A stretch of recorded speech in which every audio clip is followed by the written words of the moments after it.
আসসালামু আলাইকুম। সন্ধে ৭টা, বাংলাদেশ বেতার, রাজশাহী।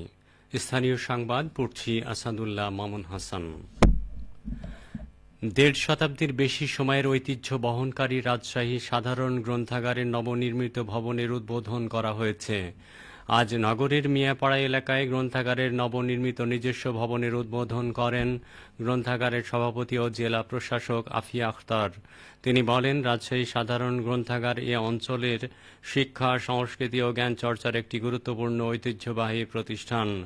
নতুন ভবনের মাধ্যমে গ্রন্থাগারের কার্যক্রম আরও গতিশীল হবে এবং নতুন প্রজন্ম বই পাঠে আগ্রহী হয়ে উঠবে। উদ্বোধনী অনুষ্ঠানে প্রশাসনের বিভিন্ন কর্মকর্তা, রাজশাহী অ্যাসোসিয়েশনের সদস্য, গ্রন্থাগারের সদস্য ও সুধীজন উপস্থিত ছিলেন।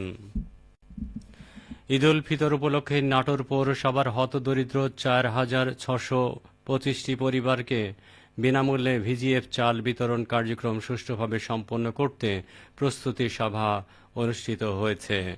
আজ পৌরসভা সম্মেলন কক্ষে আয়োজিত প্রস্তুতি সভায় সভাপতিত্ব করেন স্থানীয় সরকার বিভাগের ভারপ্রাপ্ত উপপরিচালক ও নাটোর পৌরসভার প্রশাসক মোহাম্মদ আবুল হায়াত।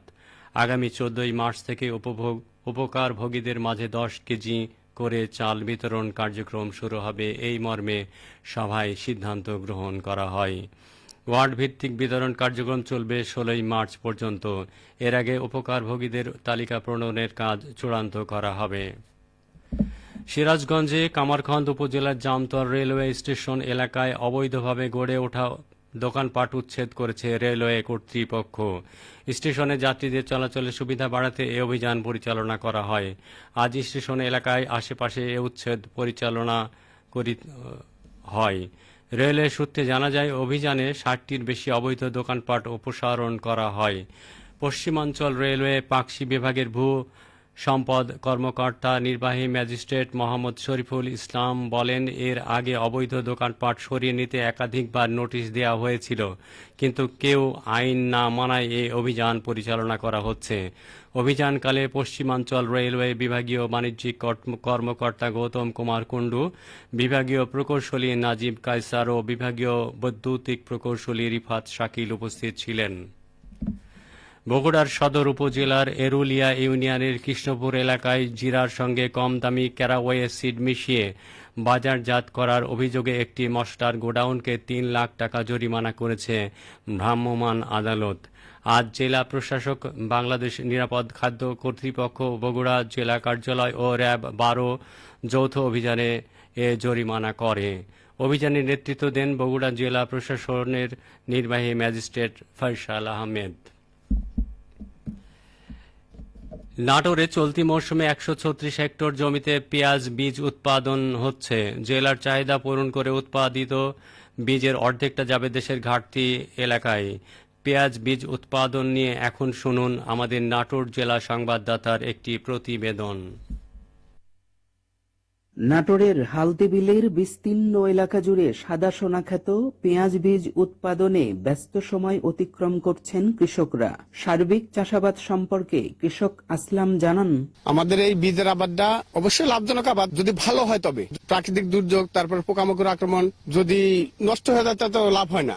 আর তারপর আগে মৌমাছি তো পরাগায়ন সৃষ্টি করতো, কিন্তু এখন তার মৌমাছি নাই। এখন নিজেরা হাত দিয়ে এটা পরাগায়ন করতে হয়, এক ফুল থেকে আরেক ফুল, আরেক ফুল থেকে আরেক ফুল, এইভাবে। যার কারণে এখন মনে করেন যে একটু কষ্টটা বেশি হয়, তবে লাভ যদি ফসল ভালো হয় লাভ হয়। বীজ উৎপাদনের ব্যয়, সময় আর উৎপাদন প্রসঙ্গে কৃষক সুলেমান মন্ডল বললেন, ১ বিঘা জমিতে খরচা আসবে আপনার ৫০ থেকে ৬০ হাজার, সময় লাগবে ৪ মাস। ভালো বীজ হলে বীজ হবে ৮০ থেকে ১০০ কেজি। কৃষি সম্প্রসারণ অধিদপ্তর নাটোর জেলা কার্যালয়ের উপপরিচালক মোহাম্মদ হাবিবুল ইসলাম খান বলেন, নাটোর জেলায় এবছর আমাদের পেঁয়াজের কদম উৎপাদনের লক্ষ্যমাত্রা রয়েছে ১৩৬ হেক্টর জমিতে। আমাদের লক্ষ্যমাত্রার চেয়ে কিছুটা বেশি হয়েছে। আমরা আশা করছি যে আমাদের এই পেঁয়াজের বীজ, বিশেষ করে আমাদের নলডাঙ্গা উপজেলাতে সবচেয়ে বেশি পেঁয়াজের বীজ উৎপাদন হয় এবং বড়াইগ্রাম উপজেলায় কিছু হয়, এছাড়া অন্যান্য উপজেলাগুলোতে হয়। তবে এই নলডাঙ্গা যে ১৩৬ হেক্টর জমিতে যে পেঁয়াজ বীজ উৎপাদন হবে, এই বীজ কিন্তু নাটোর জেলায় টোটালি লাগে না।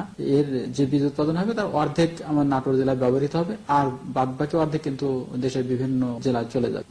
বেলজুড়ে সবুজ পাতার সমারোহে মাথা উঁচু করে দাঁড়িয়েছে সাদা কদম ফুল। অল্পদিনেই এসব সাদা কদম পরিণত হবে কালো বীজে। ফারাজি আহমদ রফিক বাবন, নাটোর জেলার সংবাদদাতা, বাংলাদেশ বেতার, রাজশাহী।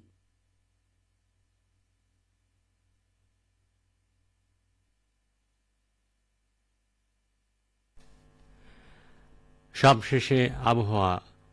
আজ রাজশাহীতে সর্বোচ্চ তাপমাত্রা ছিল 30.2 ডিগ্রি এবং সর্বনিম্ন 20 ডিগ্রি সেলসিয়াস।